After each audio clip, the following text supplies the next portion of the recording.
Looking at Samantha, I didn't even see her taking interest on catching Sanders' attention. She doesn't even make a move of introducing himself to him. Maybe she wasn't used to be aggressive. Looking at her, she looks like a modern Maria Clara. Oh, how perfect. I think she felt that I was staring at her. That's why she raised her head from the magazine that she reading and looked at me. Do you need anything? Nakangiting tanong nito sa akin. No. I was just wondering, why are you not making any move to introduce yourself to him? Bagi ako pang tinapon ng mabilis na tingin ang lugar na kinararuan ni Sander at ang dalawang babae. We just make the matchmaking date, but the effort to get to know your possible partner still comes from you. Paliwanag ko sa kanya. I was really trying my best to encourage him to make a move towards Sander. Among all the three girls, I was honestly rooting for her. Nah, I'm good, and besides, he's obviously not interested in me or with those two, she said, then she shift her eyes back in the magazine she's holding on. How can you say that? You know what? If I will be the one to decide, I would say that you can be a perfect wife for him. I don't know if Samantha heard it, but there's a certain sadness in my voice when I say that. I was being honest. Kung ako lang ang papipiliin, mas gusto ko si Samantha para kay Sander. She raised her head again and looked at me with a wrinkle in her forehead. She looked at me for a moment, then burst out into a little laugh. I will not be perfect for him, and trust me when I said that he's not interested in me or the two girls out there. She saw a ghost smile from her before focusing her eyes in the magazine. May ilang pinapahiwatig si Samantha sa mga sinasabi niya. I was hoping she would elaborate it even more. For now, maybe, but that's the main purpose of this trip, for all of you to get to know Mr. De La Torre better. Trust me when I say that you're Sanders' ideal girl. You're perfect for him. Sagot ko sa kanya na hindi pa din inaalis ang pagtitig sa mukha nito. Am I? Do you really think that I am perfect for him? Makahulugang tanong nito. Yes. Nautal kong sagot. Para akong batang nahuling nagsisinungaling ngunit pinanindigan ang kasinungalingang sinasabi ko. It was a lie because deep inside, I'm still hoping that I am the perfect woman for him. If you say so, she shrugged then. She looked at me for a moment and smirked a little before looking at the magazine again. Do you not fancy him even for a little? Patuloy kong tanong kay Samantha na puno ng curiosidad. He's handsome, I give him that, but I don't fancy him romantically. It's just my parents who wants to set me up with someone. Would you believe me if I tell you that they are readying my wedding preparations when they heard that I was chosen by Sander to be one of his candidates? Natatawang kwento nito. I don't want to get married yet. I'm still young. Dugtong pa nito. Who wouldn't want Sander as a son-in-law? He's basically the most sought-after bachelor in the country. Everybody's dying to get a chance to be with him. Knowing Sander, you really have a great chance of being chosen. You're the perfect epitome of a perfect wife for him. You know Sander that well? She was smiling and I don't know why. We always do research about those things with all of our clients kaya alam ko, paliwanag ko, I hope she bought my alibi. If you think magugustuhan niya ako, like what you are saying, maybe I should give it a try, right? She looked at where Sander is sitting for a brief moment. Then she looked at me again and said, hindi naman siya mukhang mahirap matutunang magustuhan or even mahalin, she said. Those words while looking at me as if she is facing some information or emotion from me. I admit, hearing her say those words, I felt threatened. I firmly believe that there's a great chance that Sander will like Samantha. Naguguluhan ako sa nararamdaman ko kanina. Kanina lang ay pinipilit ko siya sa ideya na kilalaning mabuti si Sander. Ngunit ngayong nakikitaan ko na siya ng interes sa lalaki, hindi ko alam ngunit nakaramdam ako bigla ng kakaibang takot. She stood up and walked towards where Sander and the other girls are sitting. I saw her introduce herself to Sander and sit beside him. I can't help but feel a little jealous when watching them. They are so perfect for each other, unlike us. Looking at them laughing as if they are the only people in the plane breaks my heart into a million pieces. Hindi ko na napansin na kanina pa pala ako nakatitig sa kanilang dalawa nang biglang lumingon si Sander sa banda ko at nagtama ang aming mga mata. I quick I quickly sweep my gaze outside the window. As I look at the peaceful sky, I was hoping to find the peacefulness in my heart. Umaasa ko na sana nasa mapayapang kalangitan na ito ang sagot kung paano mawala ang sakit na nararamdaman ko. Bigla akong nakaramdam ng pagod. Yung pagod na nanunuot hanggang buto.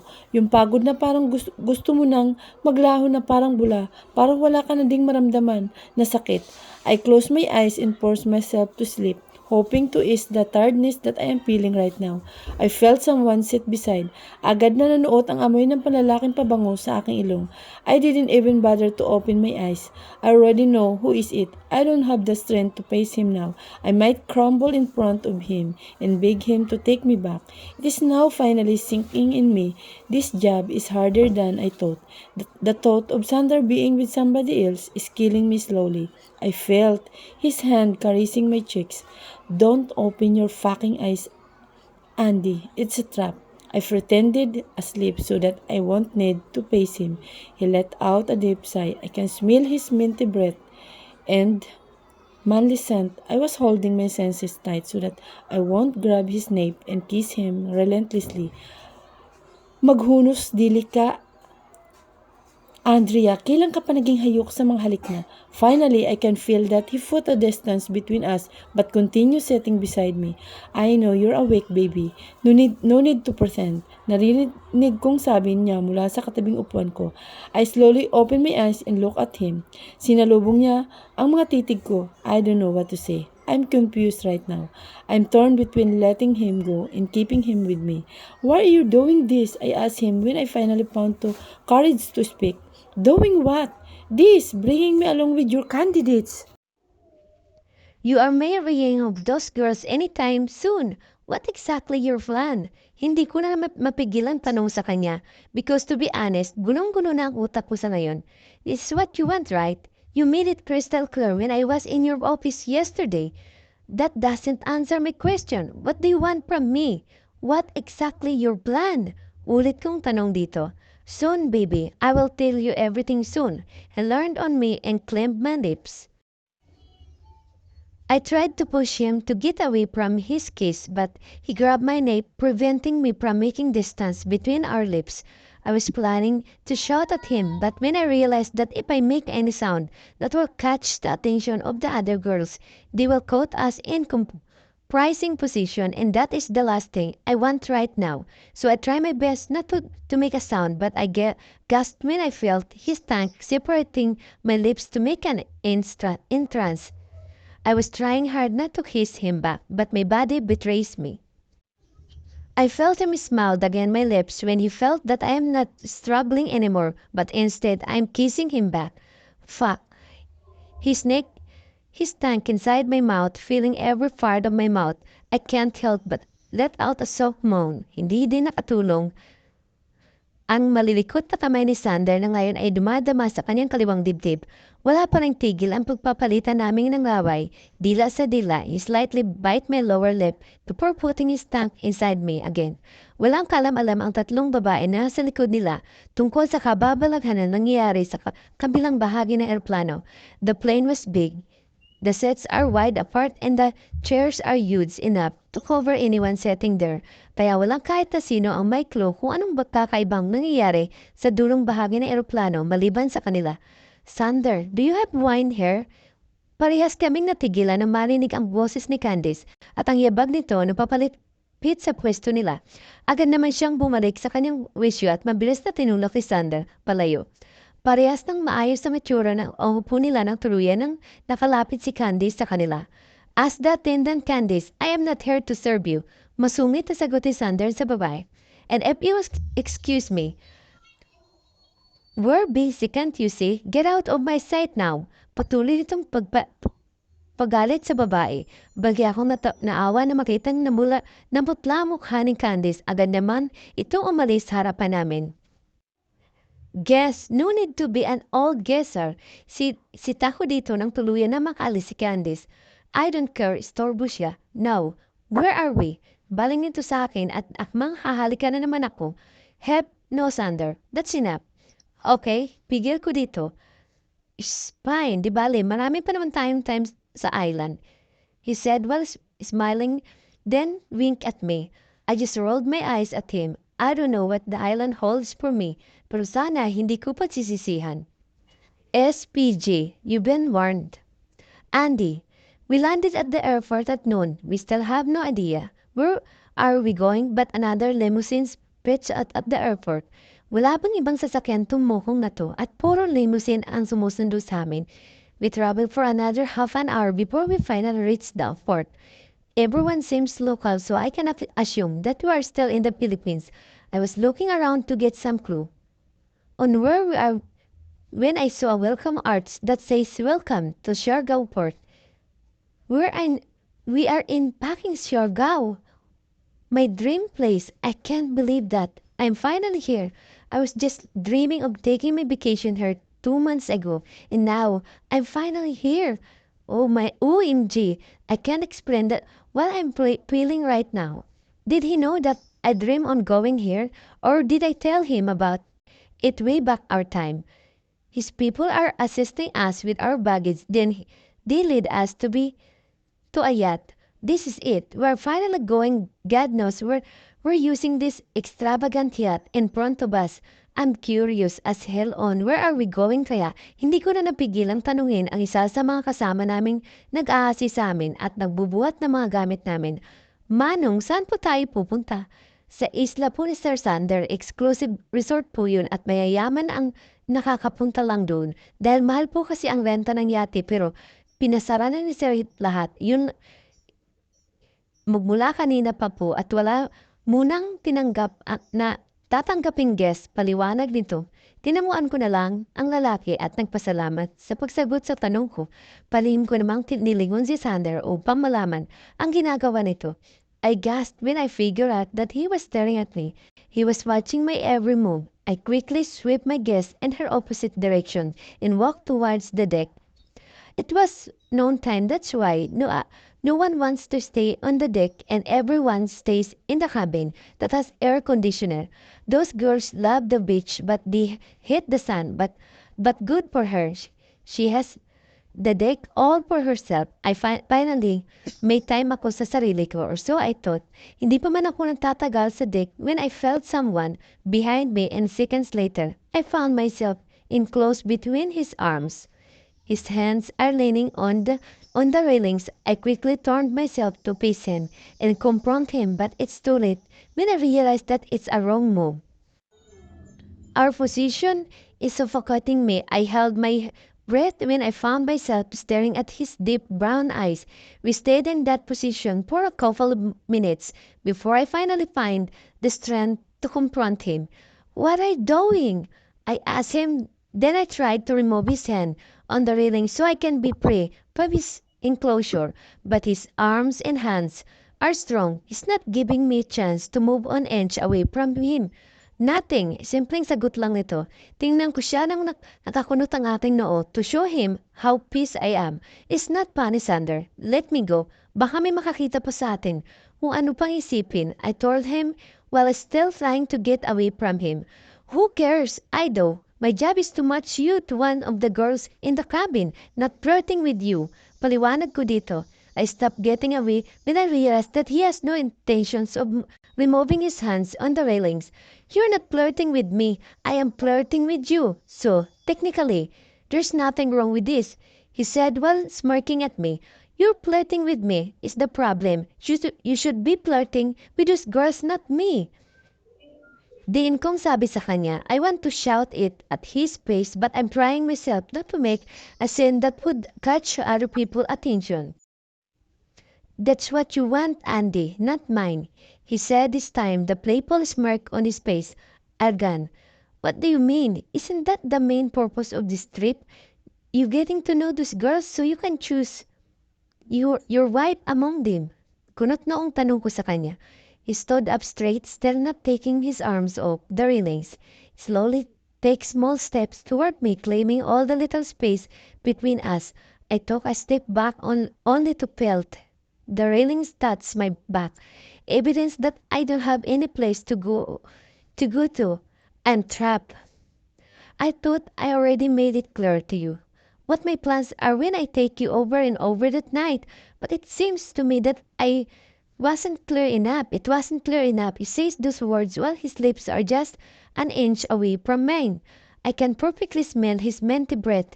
He's obviously seducing me, and all I can see is that it's working. He is the master of seduction. He can perfectly sway me on the whatever he wants me to do, and damn, I'm a slave for him. For a very smart woman, you are kind of slow. You haven't figured it out until now, he says, still not making move to have some space between us. I can feel his chest again against me, and it makes my body fluster. I hate it when my own body betrays me. It seems like Xander is a master and my body only aches for him. This is not a good sign. I don't see the need to figure out whatever your plan is. I don't want to be part of it. I don't want to be a part of anything that involves you. Matapang kong sagot. Although it is completely opposite from what my body is saying right now. I slowly close my eyes when I feel his hand, slowly caressing my inner thigh, slowly traveling up to my stomach. I blenched a little when I felt his hand brush against the top of my femminity before continuing to my stomach, all the way to valley of my breast, then finally settling into my chin. He's cupping my jaw, and he slowly left my chin so I can finally see him eye to eye. But baby, how can you not be part of my plan when my plan involves around you? You will not leave this island until you are mine again. He then brushed his thumb against my lips. He then slowly parted my lips using his thumb to make an opening, while his other hands are now snaking around my waist and pulled me closer to him. I can now feel his bulb popping against me. He now started dry humping me, taunting and brushing his growing manhood against me, while still staring directly into my eyes. Can you feel that? That's your fake on me. If it's just for me, I can take you right here, right now. But I don't want to other men ogling on my woman while she's having an orgasm. He smiled while staring at me. He's enjoying this. He knows how to control my body. He exactly knows where to touch so that I would crave for him more. I can't. We can't. Tutor ko ngunit hindi ko na natapos ang protesta ko because he quickly silenced me with a kiss. His tongue went straight inside my mouth. Tanging lumabas sa aking bibig. I was trying to protest but it comes out like I was moaning. To be honest, I don't really know which one is it. His kisses are now traveling slowly down to my neck, up to the valley of my breast, kissing my exposed cleavage. He wasn't contented on that. I felt him sway my top to the side, finally exposing my whole right breast. He didn't even waste another second. He put the tip of my breast right into his mouth. I can't help but moan when I felt him nibbling my nipples. Ah, fuck. I can't help but curse when I felt him bite my nipple lightly. Hindi rin nakatulong ang paglalakbay ng isa nitong kamay papunta sa gitna ng aking hita. I quickly covered my mouth to suppress my moan when I felt his hand caress my inner thigh under my dress and finally going inside my underwear. Sander, stop. I'm fleeing him, but I didn't really sound that. I want him to stop. He obviously knows that I'm enjoying this. Do you really want me to stop, baby? Nakangiting tanong nito sa akin. Yeah, shit. I didn't even get a chance to finish what I'm about to say when I felt his finger entering my pussy. I can feel how wet I am through his finger. Should I stop now, Andy? Panulod yun ito. Yeah, no, oh, fuck. I haven't finished my word again because he inserted another two fingers inside before I can even answer him. Now, his three fingers are going in and out over my vagina. I hate to admit, but it's making me crazy. Don't stop, please. I'm pleading him. I'm lost. I'm at lost. I wasn't in my right mind. Right now, all I can think about is the sensation that I'm feeling. Oh, fuck. I moaned again. When I've opened my eyes, he's clearly watching my reaction. while he's pleasuring me. I wasn't thinking straight. I quickly grabbed his neck and kissed him torridly. That caught him by surprise. He wasn't really expecting me to grab and kiss him. When he finally composed himself, I can feel his triumph smile through our kisses. His fingers continuously thrusting in and out of my pussy. I'm dripping wet right and I can feel that I'm almost there. I'm close. Maybe I should stop now, he said teasing me. Don't you dare, Sander. I snapped at him. Bahagya din akong nagulat sa reaksyon ko. Nagagawa nga naman ng babaeng nabibitin. AC baby, don't worry, hindi kita bibitinin. Panunod yun ito sa akin before lowering his face on him, but he doesn't have any plan on kissing. He just want to watch my face. Shut, pak, hindi ko na naman natapos ang sasabihin ko dahil bigla niyang sinagad ang mga daliri niya sa loob ko at mabilis itong nilabas-pasok. Oh, Pak, I'm coming. I grab his arms and land my head on his shoulder because I felt all my energy comes out of my body. My legs felt weak that I almost collapsed. He quickly grabbed my waist to support me. I get you. I can watch you come like that all day. He said that withdraw his hand from my pussy. Namumungay pa ang mga mata ko dahil sa orgasmo, ngunit parang nawala ang lahat ng pagod ko nang makita kung ano ang ginawa ni Sander sa kamay niya that was inside her a while ago. He licked up all the juices in his hand. And boy, that was hot. Parang nag-iinit na naman ang buong katawan niya. He's licking his fingers while staring into her eyes. He didn't put his into my mouth. He also wants me to lick of all my juices in his fingers. I was hypnotized at the moment. Para akong alipin na sunod ng sunod sa kanya. Sa lahat ng gusto niya, I opened my mouth for him and sucked his finger into my mouth. I heard him gasp. I think he was taken aback of my action. I sucked his fingers while I was looking into his eyes. I can see fire in it. That's enough. Agad niyang binawi ang kanyang kamay mula sa kanyang bibig. Oh, I will pack you right here, may diin itong sabi. Why not? This is what you want, right? You want to pack me. Pack me now para matapos na to. I am sick and tired of playing mind games with you. We both know na hindi tayo pwede. You made it clear enough. 10 years ago, tinitigan lamang siya nito at hindi nagsalita. Pinakawala na siya nito sa pagkakayakap and finally put a distance between us. Now, kung may ibang makakakita ay walang mababahid na kung anong kakaiba sa kanila. Bukod sa dalawang taong formal na nag-uusap, walang bahid ng pagnanasa, taliwas sa nag-aalab na tagpo kanina. Patience, my love. Darating tayo dyan. He then smirked and walked away. He went inside the cabin and left me dumbfounded on the deck, still hasty from the mind-blowing finger. Soul, yun lang ang nasabi ko. I heard him chuckle so I know he heard that what I say even though I didn't really shout it. What's with him? Nababaliw na talaga ako. Why did I let him make me come in broad daylight? Busy talaga. Napakarupok mo, Andy. Andy, I picked myself first before going inside the cabin. Dahil kahit ayokong makita mukha ng demonyong yun, hindi naman ako pwedeng magbabad sa tirik na araw. Unless gusto ko talaga magpasunog ng balat. I tried my best to avoid his kiss as much as possible. I won't put my line of sight anywhere near him.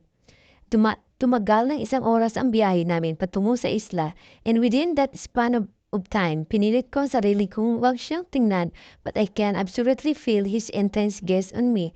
Nang huminto ang yacht ay agad akong naunang bumaba, and because Sander is sitting in the inner part of the yacht, siya ang nasa pinakahulihan at huli ding lumabas.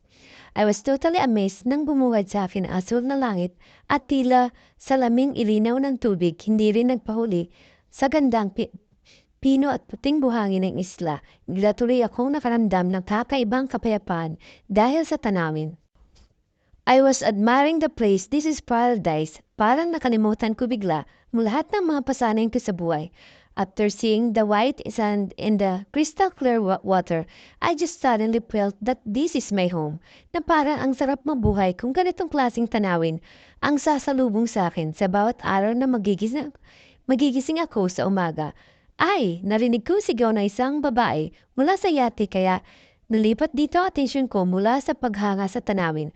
As I turned my face towards them, I saw Samantha was in Sanders' arm. His strong arm is around Samantha's waist.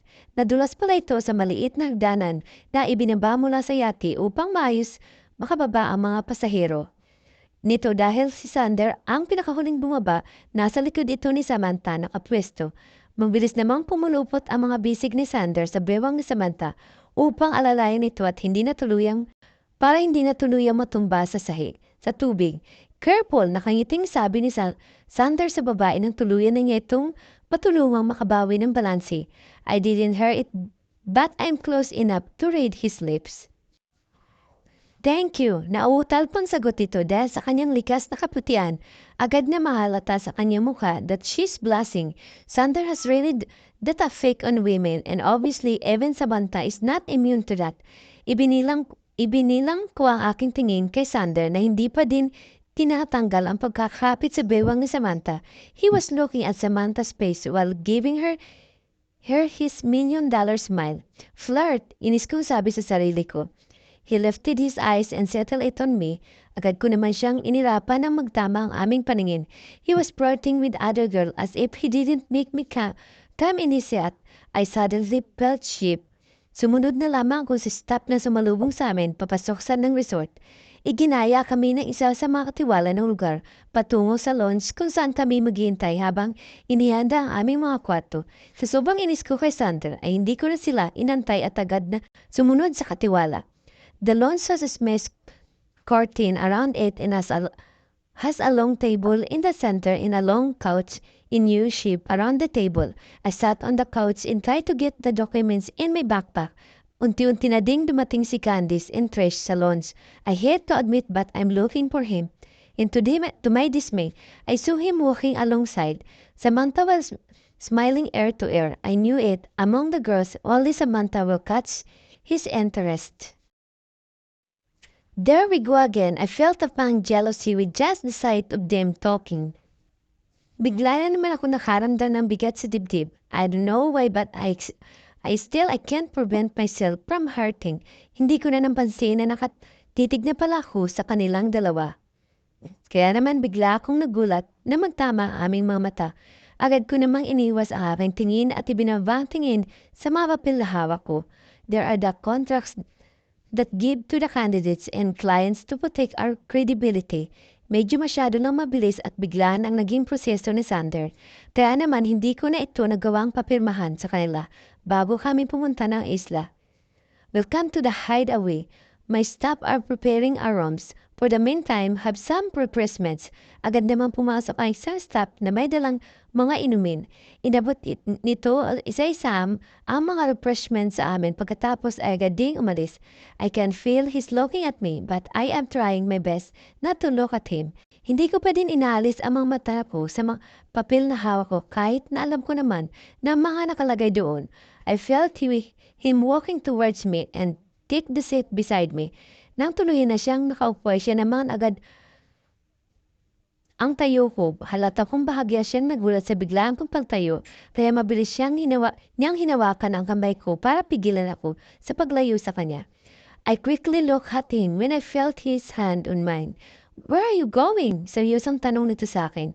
Saglit ko siyang tinitigan at agad kong tinanggal na ang pagkakahawak niya sa akin nang hindi sinasagot ang tanong niya na siya namang dahilan ng pagkakunot ng noo niya.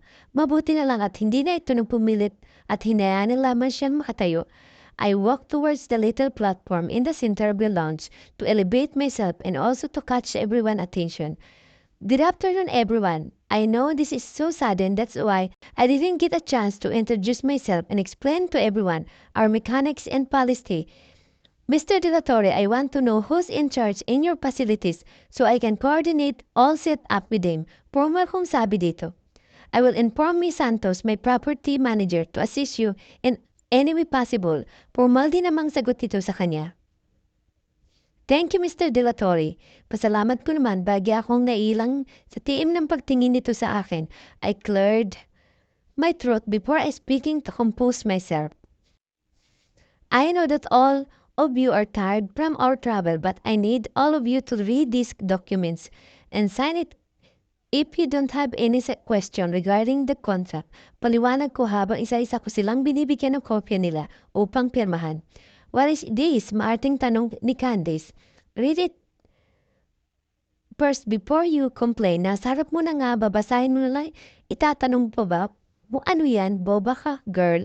It's a contract that prohibits the candidates to have any sexual intercourse with the client, not until the client has chosen his or her partner. This contract protects the candidates, the client, and the company from any unnecessary circumstances such as unwanted pregnancy and shotgun marriage. We uphold the strict policy of our company to produce a successful matchmaking and eventually lead to a successful marriage. As you know, our company as now has a 100% success rate when it comes to our clients. As of the moment, all of our clients are still happily married to their partner, courtesy of our company. Patuloy kong paniwanag sa mga ito. This contract prohibits all sexual intercourse to avoid unwanted pregnancy. But can't we just use contraceptive like condom or pills? Marting tanong ni Trish.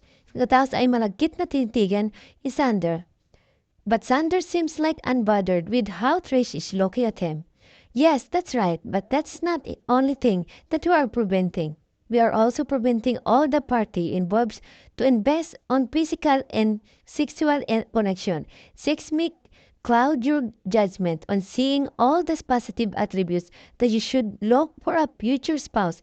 Not because you're enjoying a great sex doesn't mean that you're compatible in all aspects. We want you all to open up yourself so that the connections that you will build with each other is more than just about lust and sex. But can we just kiss him, Candice? Giggled while asking that question. I almost rolled my eyes. Hindi talaga susuko ang mga maharot na ito. Technically, nothing in the contract tells that they can't kiss, just the actual sex itself. Yes, walang buhay kung sagot. Yes, walang buhay kung sagot. Agad naman pumalakpak ang dalawa at abot ang ngiti ni Samantha. Si Samantha naman ay tahimik lang nakikinig. So, if I sign this contract, it prohibits me from having any sexual intercourse with any of the candidates, right? Matiim itong wika sa akin habang hindi inalis ang pagtitig nito. Yes, may kling sagot ko dito. But I have need this, Miss Martinez, he said while smirking then his back on the couch and spread both of his arms on the side. Not my problem, Mr. De La Torre. You know what? Supposedly we don't care what you do outside our company, as long as you won't do it with any of the candidates. If you haven't brought all of us in this isolated island, you can do it with any other girls and we won't mind. Pang-asar ko dito. Pero mukhang hindi naman itong apektado sa pang-iinis ko. Mumisid lang ito at agad na pinirmahan ang kontrata. After signing it, he stood up and handed it over to me. I just raised my eyebrows and accepted the contract. Sir, ready na po ang mga kwarto. Narinig kong sabi ng isa sa mga tawan niya. I can feel his presence behind my back. Paki-assist na lang sila. Mang Cardo, salamat. I'll just check on something. Agad namang utos nito pagkatapos ay tumalikod na ito at naglakad palayo sa amin. Isa-isa na ding pumirma ang tatlong babae at agad itong inabot sa akin. I collected all the contracts and placed it on my folder and put it back in my bag. Which one is your room, Sander? Narinig kong pahabol na tanong ni Candice dahilan para mapatigil Sander sa paglalakad. The villa in the middle, maikling sagot naman ito. Who will use the room beside yours? Curious naman tanong ni Trish. All of you will take the rooms on the next villa besides mine. Yun lang ang sinagot niya dito. Dismissing Trish's earlier question, pagkatapos ay pinapatuloy na ang paglalakad palayo. Ako na po magdadala ng mga gamit niyo, ma'am. Alok naman na isang binutin yung staff. Thank you. Pasalamat ko dito, naglakad na ako patungo sa villa kung saan sinabi ni Sander na gagamitin namin habang narito kami sa isla nang biglang agawin ng binatilyo ang aking atensyon. Ay ma'am, hindi po dyan ang daan. Dito po ang daan patungo sa kwarto niyo. Ha? I thought Sander said that all of the girls' room will be on the other villa. Takang tanong ko dito. Hindi ko po alam ma'am. Si Sir Sander po kasi yan talaga ng mga kwarto na gagamitin niyo. Sumusunod lang po ako, nahihiyan sagot naman ng binatilyo. Hindi na ako sumagot sa sinabi nito at sumunod na lang sa paglalakad nito. This island has 3 villas in it. Bagya pa akong nagtaka when I saw that we are heading a large villa. If I'm not mistaken, this is the largest villa among here. Sander said that he's going to occupy the villa located in the middle. He be using this villa since it seems to be the largest one here? Wala naman sigurong pinaplanong kakaiba ang lalaking yun. Kaya niya ako nilagay sa pinakamalayong parte ng isla. It wasn't totally isolated that it takes a few minutes of walk before we arrive at the place. The Fur Villa is quite a scene. Hindi pa rin ako makapaniwala that I get to stay in this luxurious place.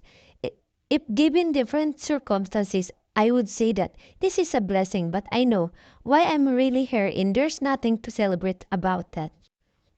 Tahimik na lamang akong sumunod sa staff na nag-assist sa akin patungo sa villa na tutuluyan ko. There are 3 villas in these islands. The Pearl Villa, Deluxe Villa, and Superior Villa. According to the staff na namaghatid sa akin, we are heading to the Pearl Villa, which is the largest villa in the island. The rest of the girls are staying in the Deluxe Villa. The Pearl Villa alone is quite big. Mukha namang kasya na kaming lahat dito sa villa na to. I'm not sure why I'm staying here alone. The staff led me to a big room with a glass door. The room is facing the swimming pool. Ala din namang nagpaalam ang staff na maghatid sa akin. I threw myself in the bed as I spread my arms up to extend. This is my dream vacation. I can't really believe that I am here now in Siargao and I will be staying in the most private and luxurious villa here in the island. Kahit papano ay naiibsam ng kagandahan ng lugar na ito. Ang lungkot na unti-unti na namang nanunumbalik sa akin. I already heard a lot about this place. According to the internet, this villa alone costs around $5,000 per night. I never tried to put my attention on this place because, in the first place, I know I can't afford to stay here even for just a night, but it never occurs to me that Sander owns this place. He's never the kind of person who would like to stay on the beach way back our time. Palagi ko pa siyang pinipilit na samahan ako sa beach but he will always decline at first, then mumbling about different reasons why it is not a good idea to go to the beach, but in the end, he will give and go with me. He will book our plane ticket and our hotel accommodation. I always insist on paying my plane ticket and hotel accommodation, but he will always decline and pretend to be mad if I insist on paying. Nakatitig lamang ako sa salamin habang iniisip ang lahat na nangyari nitong mga nakarang araw. Napakabilis na mga nangyari, parang kailan lang, ay simple lang palagi ang araw ko sa opisina. Papasok ng maaga upang makaiwas sa malalang traffic ng Maynila. Pagkatapos ay magsiset ng meeting sa mga kliyente. Kasunod naman noon ay ang mag-i-screen sa mga bilyonaryong gustong maging member ng club namin upang magkaroon ng chance na maihanap namin sila ng maaari nilang makasama habang buhay. For the past 5 years, ito na ang naging trabaho ko simula na maghiwalay kami ni Sander. Noon, 10 years ago ay tila puro lungkot at pasakit ang naranasan ng pamilya ko. Noong una ay tila ba napakahirap pumahon mula sa paghiwalay namin. Ngunit 2 taong matapos ang hiwalay namin ni Sander, ay siya namang pagkakasakit ng aking ama na dalan upang kunin siya sa amin ng Diyos ng maaga. Simula noon ay ako na ang nagsumikap na bumuhay sa aming pamilya. Ang 2 nakababatang kapatid ko ay pinagsumikapan kong masuportahan ang pag-aaral kaya naman kahit mahirap at maliit ang sweldo noon dahil fresh graduate pa lang ako ay pilit kong pinagtyagaan para lamang may maiuwing pera sa pamilya ko. Nakailang palit din ako ng trabaho bago ako natanggap bilang junior account executive dito sa kumpanya ito. Malaking bagay ang naitulong ng kumpanya ito sa akin. Kaya naman gusto kong gawin ang lahat upang matulungan si Jeanette. Kahit pa alam kong gusto ko, puso ko ang nakasalalay dito. Di ko napansin na halos kalahating minuto na din pala akong nakatulala sa kisame habang nakahiga sa kama. I am lost in the reverie of our past. Nakaraan na kahit kailan ay hindi na namin pwedeng balikan. Marami nang nagbago sa loob ng 10 taon. Hindi na lang ang sarili ko ang maapektuhan kapag nagkamali ako ng desisyon sa sitwasyon ngayon.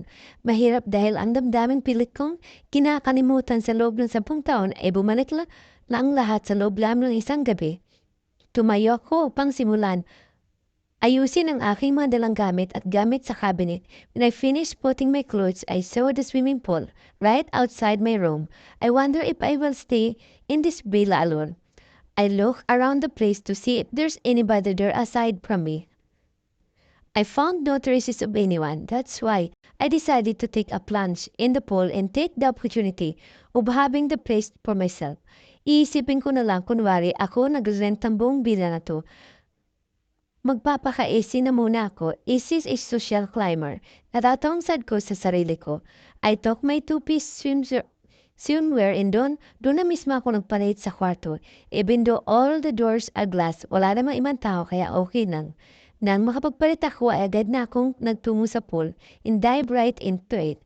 I was doing a couple of laps at nang umahon ay ang aking ulo mula sa tubig at halos tumalo ng puso ko mula sa dibdib nung marinig na may nagsalita. Can I join you? Ani ng baritoning boses. Bagya pang nga ang aking bibig at hinahabol ang hininga dahil sa paglangoy kaya hindi agad ako nakasagot sa tanong niya. You didn't even wait for me. Naligo ka na agad. I thought hindi ka marunong lumangoy. Seryosong tanong nito. That was before when we are still together. Lagi siyang nagagalit kapag aaya akong mag-beach dahil ang hilig-hilig ko daw mag-beach pero hindi naman ako marunong lumangoy. But that was a year ago. Nang manghiwalay kami ay dagat ang takbuhan ko kapag hindi ko na kinakaya ang sakit na dulot ng mga alaala naming dalawa. At dahil nga sa madalas kong papunta sa beach ay natutunan ko na rin lumangoy. Narealize kong importanteng dapat na lumangoy lalo na't madalas at nag-iisa akong pumupunta ng beach. Wala akong kasamang pwedeng hinga ng tulong kung sakasakali. Kaya natuto akong lumangoy. Dati yun, what are you doing here? Nakakunot nung tanong ko sa kanya. Hindi ko pinahalata ang kaba at gulat ko dahil sa biglaan niyang pagsulpot. This is my property. Where do you expect me to stay? Natatawang sagot nito sa akin. Habang unti-unting bumababa ng hagdan patungo sa tubig. He topless and only wearing a board short when he started dipping into the water. Though in other villas of course, kinakabahang sabi ko dito. Lalo na mapansin ko ang unti-unting niyang paglusong sa tubig, palapit sa akin. I subconsciously took a step back to keep the distance between us. Ang paglapit kay Sander ay parang isang patibong na hindi ko kayang iwasan. This villa is the largest. Do you expect me na makikipagsiksikan sa kanila sa kabilang villa? Wika nito habang patuloy ang paglapit niya sa akin. Patuloy din naman ang atras ko, napahinto lang ako sa pag-atras nang lumapat ang aking likod sa malabig na semento. Mas lalo lamang namatawi ang bakas ng pagnanasa sa kanyang mga mata nang mapagtanto nitong wala na siyang aatrasan.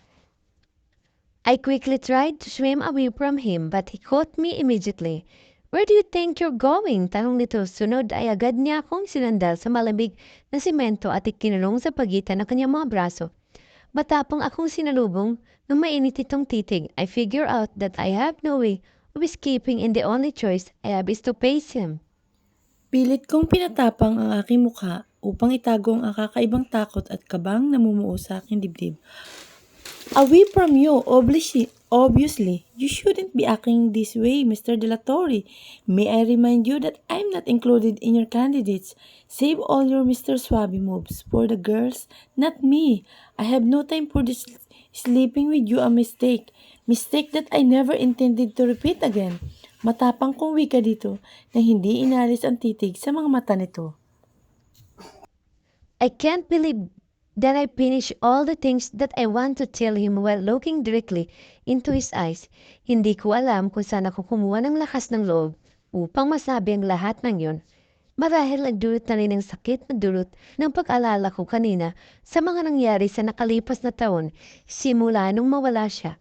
His eyes keeps getting darker and darker by every words I utter. Honestly, I'm kinda scared when Sanders like this. May ilang bis ko lamang siyang nakitang ganito kadilim ang mukha. May I remind you, Miss Martinez, that this is your idea, not mine. Matiim pa din itong titig sa akin. It was your idea of bringing all of us here in this isolated island. Madiin kong paalala sa kanya. No, my love. All of this matchmaking bullshit is your idea, not mine. I already made it clear to you what I want when I made love to you passionately and relentlessly that night, but you insisted on pursuing this nonsense idea. Bringing those women is the only way I can bring you here. he said while slowly lowering his face on mine, but taking his time, not our lips to touch. That was nothing, mahinang kong sagot. My will to resist him is slowly fading away. This is his effect on her. Her body is a slave to command. Really? It was nothing. Hindi yun naramdaman ko nang tugunin mo ang bawat halik ko. Your body is aching for my touch. Sinasabi niya yun habang naglalakbay ang isang kamay nito mula sa kanyang binti pakyat sa pagitan ng kanyang hita. I flinched when I felt his hand brush against the top of my femininity. Hindi ito nagtagal doon at dumiretso ito pakyat sa kanyang dibdib at kanyang diig, then rest his hand on my nape. He was holding my nape, please. He makes me look him in the eyes, then speak. Hindi nakatulong ang labig ng tubig ng pool sa init na lumulukob sa buhong katawan. Your body is mine to command, Andy. You said it was nothing, then bury yourself because I will take your delectable body over and over again while we are here until your nothing becomes something. I will take you in every corner of this island. You can't do that. You already signed a contract that you will remain abstain in any form of sex intercourse. I bravely told him hindi ako dapat magpadala ng mga banta nito. I need to be smarter than him. Yes, I did. But the contract says that I can't have any sexual intercourse in any candidates. And like you said, you are not a candidate. That means making love to you is not breaking the contracts I signed. Then he smirked. I squint my eyes at him. Another loophole, damn it. I almost forgot that he has an IQ of an genius. In her I thought that the contract he signed will be my shield against him. Damn, he's smart. Stop playing games with me, Sandra. Nainis kong saway dito nang maubusan ako ng pananggalang sa mga sinabi nito. I'm not playing games, my love. You are the one who keeps on running around the bus when I've already told you what my plan is from the very beginning. And how about your family? May I remind you that you broke up with me 10 years ago because of your family. What are plan regarding that, ha? What will your mom say? Pahapi akong sumbat dito. I don't care. Stop caring about them 10 years ago. Bigla akong nakita ng lungkot ang kanyang mga mata. Kasunod noon ay ang pagkawala ng kahit anong emosyon doon. His face went blank. Parang biglang hindi ko nakilala kung sino ang taong nasa harap ko. His face are always full of emotions. This is the first time that I see face blank. I felt a sudden fear. There was something in him na parang nag-iba. What happened to you 10 years ago? Bukod sa takot, bigla din ako nakaramdam ng awa sa kanya. And I don't know why. I slowly raised my hand, caressed his face. He slowly closed his eyes and leaned towards my hand. He then raised his hand and touched my hand that was caressing his face. Mas lalo niyang idiniin ang kanyang mukha sa palad ko. When he opened up his eyes, it was again full of passion and lust.